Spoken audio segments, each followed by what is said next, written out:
भक्तों के चरित्रों का मनन करने से बहुत बल मिलता है। ध्यान पूर्वक सुने। एक प्रेम निधि नाम के महापुरुष हुए हैं। उनके हृदय में भगवत सेवा के प्रति बड़ी निष्ठा। ये आगरा में रहते थे प्रेम निधि जी, और ललित त्रिभंगी लालजू की सेवा करते थे। अब वहां थोड़ा म्लेच्छों का ज्यादा बाहुल्य उस समय है, तो रात में निकलते थे। यमुना को घड़ा जाता है, वो अंधेरे में जाते हैं। वो संत पहले जब परिक्रमा लगाते थे रोज दर्शन मिलते थे। स्नान करके और गीले कपड़ों से ही ऐसे घड़ा लिए हुए, कोई भी छू ना पावे, ऐसे बचते हुए वो बिहारी जी के स्नान के लिए जाते। यमुना जल रोज अपने ठाकुर जी के लिए श्री प्रेम निधि जी लाया करते थे, और अंधेरे में रात्रि में निकलते थे कि कहीं कोई म्लेच्छ धर्मावलंबी छू न जाए, जिससे हमारी सेवा पवित्र न हो जाए। बड़ा भाव, सारा खेल भाव का है। अब रात भर वर्षा, जैसे वर्षा के दिनों में, और बिजली कड़क रही है, बादल छाए हुए, पैर रखने की भी जगह नहीं दिखाई दे रही, और कोई पक्के मार्ग होते नहीं थे, रज के मार्ग थे, तो खूब कीचड़ हो गया था यमुना जी तक। आपको बड़ी चिंता हुई कि अगर कहीं अंधेरे से बचने के लिए प्रकाश का इंतजार करते हैं तो सुबह हो जाएगा, कोई न कोई म्लेच्छ छू जाएगा, हमारे ठाकुर की सेवा लायक जल नहीं रह जाएगा। अंधेरे में जाए तो कुछ दिखाई ही नहीं दे रहा कि किधर जाऊं। और पहले आधुनिक जैसे टार्च ये सब भी नहीं होते थे।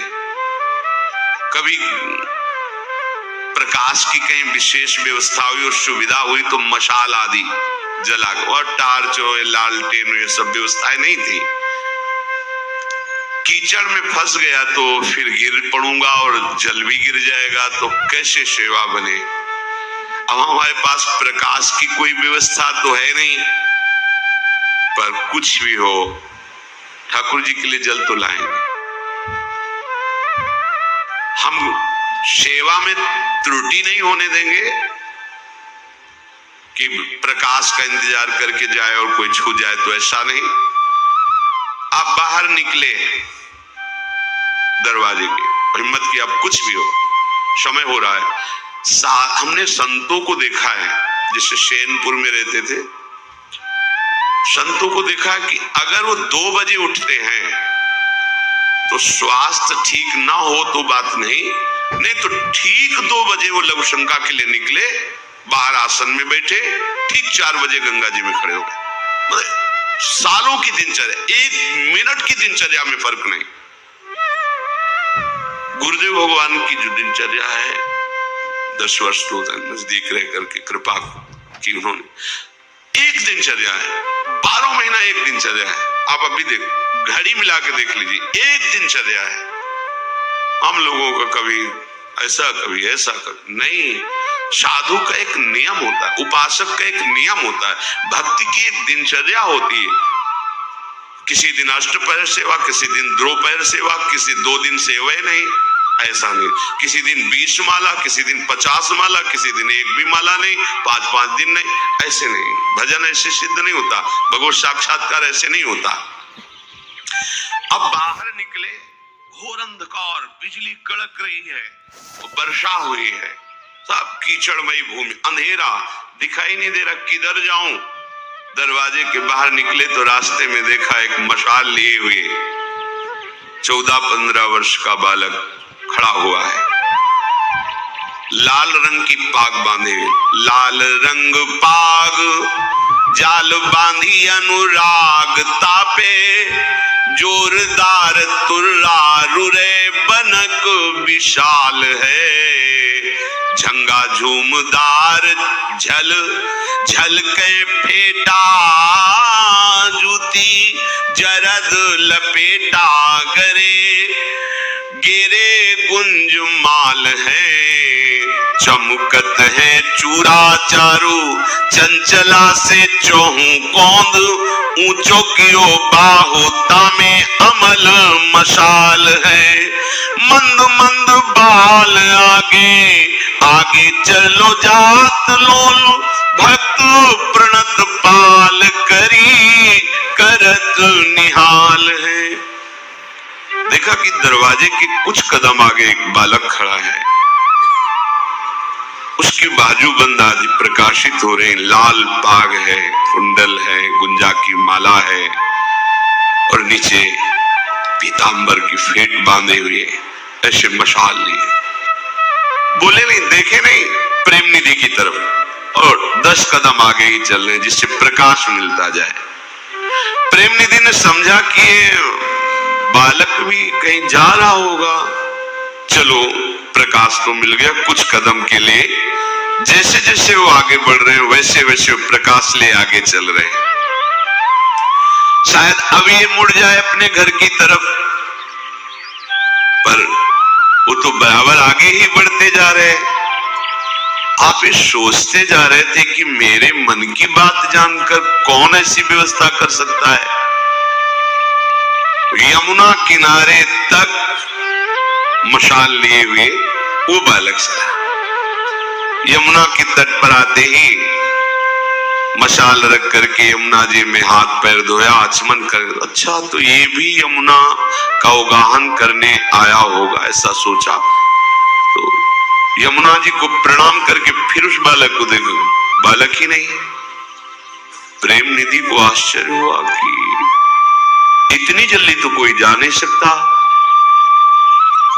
भूत प्रेत की सामर्थ्य नहीं कि मेरे सामने आ जाए। ये कौन था? विचार करते हुए स्नान किया। स्नान करते ही फिर देखा कि वो मशाल लिए तैयार।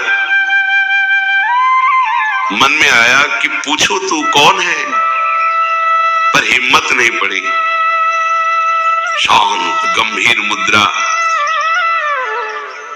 फेंट से एक पात्र निकाला, उससे तेल डाला मशाल में, फिर और ज्वलित करके जैसे स्नान के जल घड़ा भरे 5-7 पैर आगे ही कदम और फिर वो चल पड़े।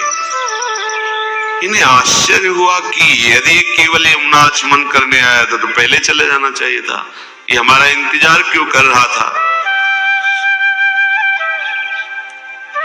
मंदिर के दरवाजे तक, फिर उधर से, अच्छा ये हमें लगता है कि प्रणत पाल भगवान ही है, भगवान ही थे। कौन हमारी बात जान रहा था इस समय? आपने अपने ठाकुर जी के समीप जाकर के देखा, ठाकुर जी के हाथ में तेल लगा हुआ था। चरणों में देखा यमुना जी का रज लगा हुआ था, कीचड़ जो,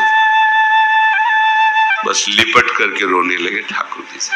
ओह, इतना प्यार करते हो आप।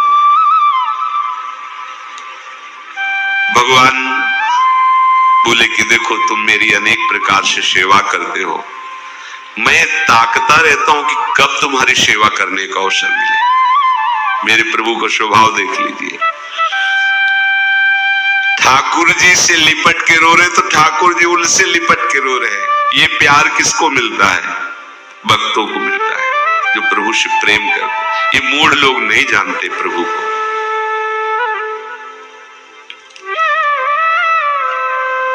प्रभु श्याम सुंदर की आंखों से आंसू निकल रहे हैं। देखो, भक्त लिपट के रो रहा है, भगवान के आंसू चल रहे हैं, क्योंकि प्रीति की रीति रंगीलो ही जाने। प्रेम की ऐसी छकन अवस्था, अब जब ये बैठ करके अपने ठाकुर जी की वार्ता करते तो जो सुनता लुभायमान हो जाता है। जैसे किसी की माँ के लाडले का पत्र आवे और वो किसी से भैया सुना दो क्या लिखा है, तो वो जो पत्र पढ़ेगा केवल पढ़ देगा, कोई उसके अंदर फर्क नहीं पड़ेगा, लेकिन फर्क माँ को पड़ रहा है, सुख और दुख का। बच्चा कैसा है, अगर वो लिख रहा है आनंदित, उसके हृदय में बड़ी शीतलता, बड़ा आनंद अनुभव। जरा भी दुख की बात उसको पढ़ने वाले को कोई फर्क नहीं पड़ेगा। ऐसा कथा वाचन विशेष लाभदायक नहीं होता। कथा वाचन का संबंध स्वयं प्रभु से होना चाहिए। अपने प्रभु की बात कर रहे हैं। श्री रामचंद्र डोंगरे जी महाराज, आंखों में आंसुओं की वर्षा हो रही है, उन्मत्त आंखें और भगवत कथा 7 दिन तक जितने श्रोता होते उनको लगता है निरंतर चलती रहे, बंद क्यों होती है कथा। क्यों? क्योंकि हृदय से संबंध, अपने प्रीतम की बात कर रहे हैं। अब उसका जो पत्र बांच रहा है उसका संबंध तो नहीं है ना उस पुत्र से, तो वो ऐसे बांच दिया पूरा।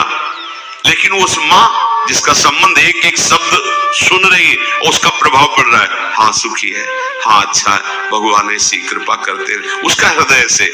ऐसे ही जो प्रेमी जन जब भगवत चर्चा करते हैं तो उनका प्रभाव हृदय का परिवर्तन कर देता है। प्रेमी भक्त प्रेम निधि जी, कोई भी भक्त बिना भगवत चर्चा के नहीं रह सकता। ये नशा होता है भक्तों का। वो किसी को नहीं सुनाएंगे तो भगवान कोई श्रोता बना के बैठा लेंगे, उन्हीं को सुनाएंगे। नशा होता है। अगर ये नशा नहीं है तो अभी रंग नहीं आया है। भगवत चर्चा करने का नशा हमने देखा है। भगवत कथा सुनने का, सुनाने का नशा, कोई मिले ना मिले लोग बचते हैं फिर कि फंस गए तो घंटा आध घंटा तो वार्ता होगी, छोड़ेंगे नहीं। ओ प्रभु ऐसे, प्रभु का नाम ऐसा, प्रभु की महिमा।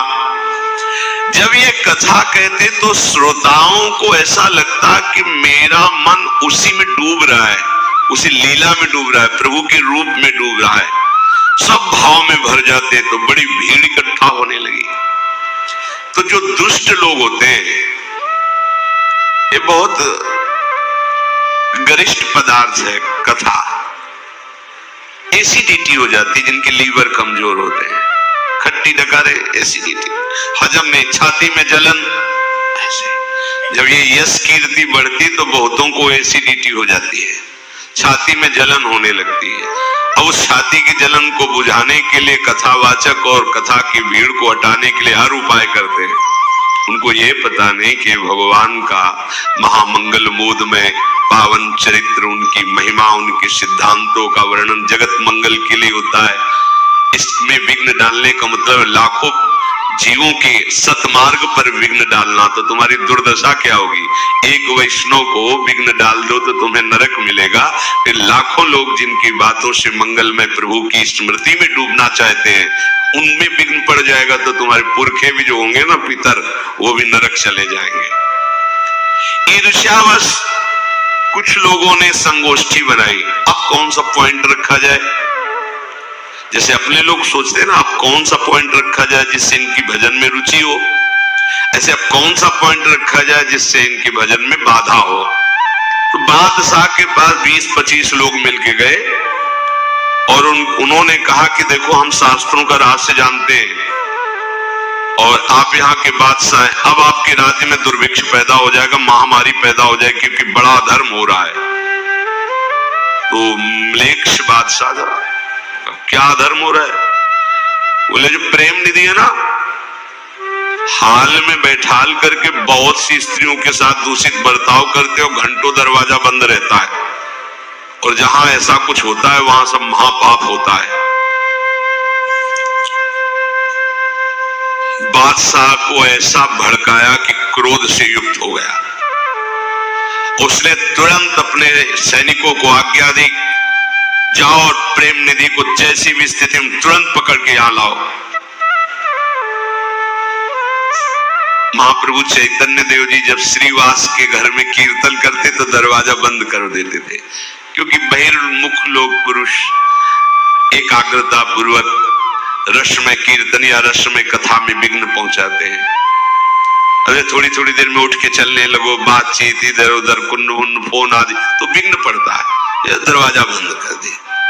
अब जो दुष्ट लोग थे, अब रात्रि में हरि बोल भाव में आकर के जब चीखते तो उनकी सबकी नींदें, अब बज रहे हैं मृदंग, हरि बोल, तो आसपास वाले लोगों को जो भक्त थे वो तो कृतार्थता का अनुभव करते थे कि हम भजन नहीं करते फिर भी कान में भगवान नाम पड़ता है।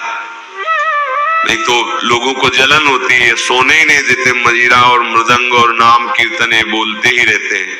तो वृंदावन सोने के लिए आए हो क्या? वृंदावन तो भगवत प्राप्ति के लिए भाई, भगवत प्रेम के लिए, महापुरुषों का अवतार भक्ति का विस्तार करने के लिए। तो लोग जानते हो क्या करते? 2-4 नींबू दरवाजे में काट के सिंदूर इंदूर ऐसे रख देते और सबको दिन में दिखाते कि देखो भीतर स्त्रियों को लेके पता नहीं क्या क्या होता है, और ये देखो ये सब नींबू ऐसा। और काजी से शिकायत कर दी, काजी तो वैसे ही हमारे धर्म के विरुद्ध, उन्होंने फौज जाएगी और सब कीर्तनकारियों को बांध कर दंड देगी, ऐसा उन दुष्टों को बता दिया। दुष्ट लोग पूरा प्रचार किए, तो जो कुछ कच्चे भाव के थे वो कीर्तन में भी नहीं जाने लगे। भैया महाप्रभु ने पूछा आज सब आए नहीं, तो बोले वो फौज आएगी, काजी क्यों ऐसा? बोले हरिनाम कीर्तन करने वालों को डरना नहीं चाहिए। चलो आज दरवाजे के अंदर कीर्तन नहीं, आज पूरा नगर कीर्तन होगा। महाप्रभु जिस समय, महाप्रभु प्रेम मूर्ति, जिस समय कृष्ण बोलते थे तो वातावरण कृष्ण प्रेम में हो जाता, पशु पक्षी नाचने लगते थे। पावत ही तिनको दरस उपजे भजनानंद। महाप्रभु चैतन्य देव पूरे नगर कीर्तन में करते हुए काजी के दरवाजे पे रुके जाके, हरि बोल। वो ऊपर से देखा कि हमें तो फौज तैयार करके वहां ले जा लेती, ये फौज तो यहीं ले आए दरवाजे पर ही। नाम कीर्तन का प्रभाव, महाप्रभु की दृष्टि उतर के आया, साष्टांग दंडवत है, वो भी हरि बोल हरि बोल। क्या क्या बिगड़ पाओ? प्रेम निधि को बांध लिया गया, तुम दुराचार करते हो, ऐसा वैसा। उस समय प्रभु को जल पिलाने के लिए शीतल जल झारी लेके जा रहे थे, तो बादशाह का हुक्म था तुरंत हाजिर किया जाए।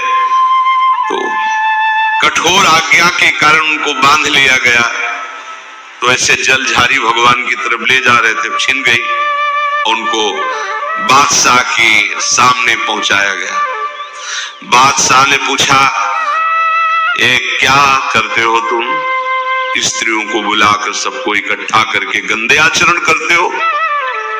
तुम हमारे देश में ऐसा गलत कार्य नहीं कर सकते, ये महान अन्याय है और इसमें तुम्हें दंड दिया जाएगा।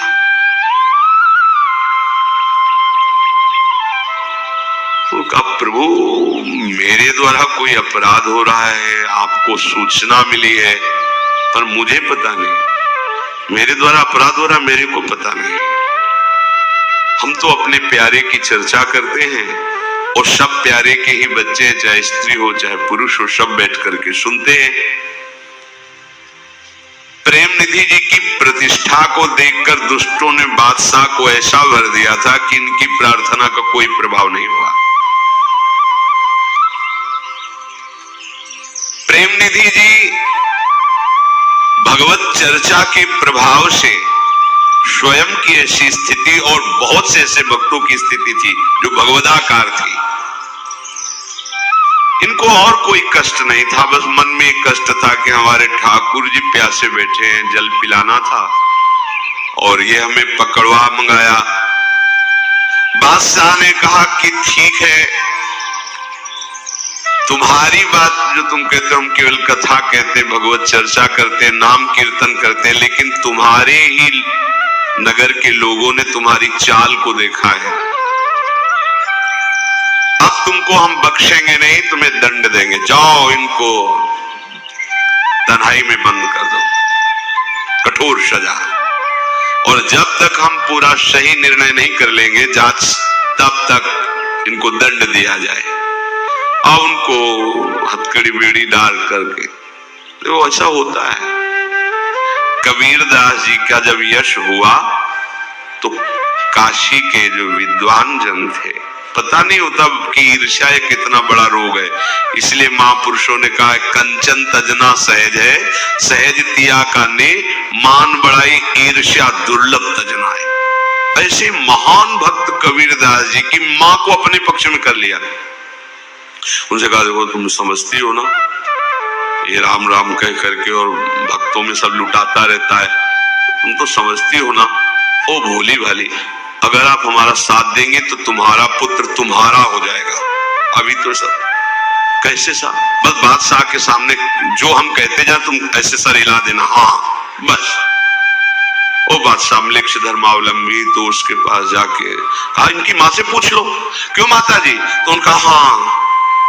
बस अब किसके प्रमाण की? बंदी बना के लाओ। कबीरदास जी को बंद, हाथी से कुचलाओ इसको।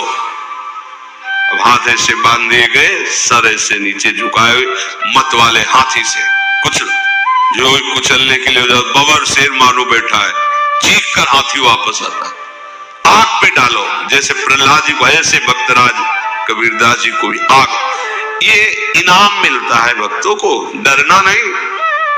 ये हम तुमको नहीं मिलता है, ये बड़े लोगों को मिलता है जो प्राण समर्पित किए हुए जगत मंगल के लिए होते हैं।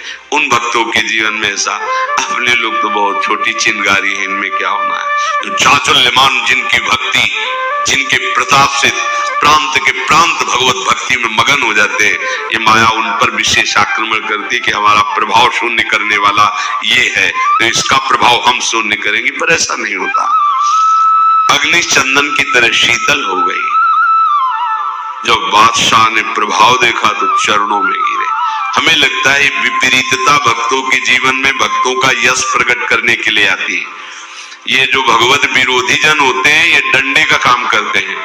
भक्तों के यश रूपी झंडे में विरोधी डंडा आवश्यक है, तभी जय होती। किसी भक्त का प्रकाश हुआ है तो विरोधियों के द्वारा ही हुआ है। कैद खाने में जाकर के प्रेम निधि को बंद कर दिया। अब बादशाह जब सोया जाकर के, तो हमारे ठाकुर जी मोहम्मद साहब के रूप में गए। इससे पता चलता है कि दो नहीं है, परमात्मा एक ही है। चाहे उसे ईश कहो, गॉड कहो, अल्लाह कहो, राम कहो, कृष्ण कहो, वो एक ही है। ये जो लड़ाई झगड़ा और ये सब बुद्धि की कमजोरी है, भक्ति की कमजोरी है। नहीं, सच्ची में प्रभु एक ही है। तो हमारे भगवान श्री श्याम सुंदर जी मोहम्मद साहब का रूप रखा। इसमें लिखा है कि सोयो को इष्ट भेष, कहीं प्यास लागी है, पीवो जल कहीं आब खाने ले बखाने, तब अति ही रिसाने को पियावे को रागी है। फिर मारी लात रे सुनी नहीं बात मेरी, आप फुरमाओ जोई प्यावे बड़ भागी है। सोते तय ले कैद करियो सुनी, अरवरियो डरियो भरियो ही भाव मत सोवत ते जागी है। मोहम्मद साहब गए, एक लात मारा बादशाह के, उठ, बहुत जोर से प्यास लगी मुझे। बादशाह ने कहा कि वो आप खाना किसी को कहते हो? बोले उसमें जल रखा हुआ है, आप पी लीजिए। फिर एक लात जमाई और कहा मुझे प्यास लगी है, मुझे पानी प्रेमी के हाथ से पीना होता है। अरे मूर्ख, तूने मेरी बात नहीं सुनी। बादशाह ने कहा आप आज्ञा करें, कौन प्रेमी है उसी के हाथ से आपको जल पिला दे। उनका जो हमारा प्रेमी है तो उसको तुमने कैद खाने में बंद कर रखा है। बहुत डर गया बादशाह। प्रेम निधि? हाँ, वो मेरा प्रेमी है। तुरंत भाग कर गए और प्रेम निधि के चरण पकड़े और कहा कि मेरे से गलती हो गई, लोगों के भड़काने से मेरी बुद्धि विपरीत हो गई थी। अब मैं समझा हमारे मोहम्मद साहब के आप इतने प्रेमी। आ शब्द ब्रह्ममय है, कई बार सत्संग में कहा है। जैसे का, खा, गा, आ, जैसे सर्वम खलमिदम ब्रह्म, तो हर अक्षर पे आप आ को देखिएगा, आ ब्रह्ममय है। तो कहीं भी आ हो ब्रह्ममय है, इसीलिए सर्वम खलमिदम ब्रह्म। हमें कहीं द्वेष नहीं करना, कहीं नफरत नहीं करना। मेरे ही प्रभु के सब पर्यायवाची नाम हैं। जितने भी नाम हैं, जितने भी उपासक हैं, सब प्रणाम योग्य हैं। बस ये है कि वो अपनी उपासना के मर्म को नहीं जानते। कोई भी उपासना किसी को दुख देना, किसी की हिंसा करना, किसी को नाना प्रकार से प्रताड़ित करना, ये कोई शास्त्र, कोई आचार्य, कोई महापुरुष नहीं कहता। बस हम वो नहीं समझ पाते और हमारे हृदय में कठोरता आ जाती है। हम समझते हैं दूसरों की हिंसा करके, दूसरों को निराश करके, दुखी करके हम अपने आराध्य देव को प्रसन्न कर लेंगे। भूल है, जिसे तुम मार रहे हो, जिसे तुम दुख दे रहे हो, तुम्हारा आराध्य देव ही है। इस लीला में भगवान ने दिखाया कि उपासक को जैसा भाव वैसे ही मेरा अनुभव होता है। अगर आप प्रभु की सेवा कर रहे हो तो प्रभु आपके सेवक बनकर मशाल लेके चले। आप प्रभु के लिए रो रहे हो तो प्रभु आपके लिए लिपट के रो रहे हैं। आप प्रभु के लिए जीवन अर्पित किए हो तो प्रभु अपने विविध रूपों से आपको बचाएंगे, आपको सुख देंगे। इसीलिए भगवान कहते हैं ये मूर्ख लोग मुझ महामहेश्वर को भी मनुष्य मानकर मेरी अवज्ञा करते हैं। हमें भगवद वाणी का आदर करते हुए भगवान की आज्ञा में चलना है।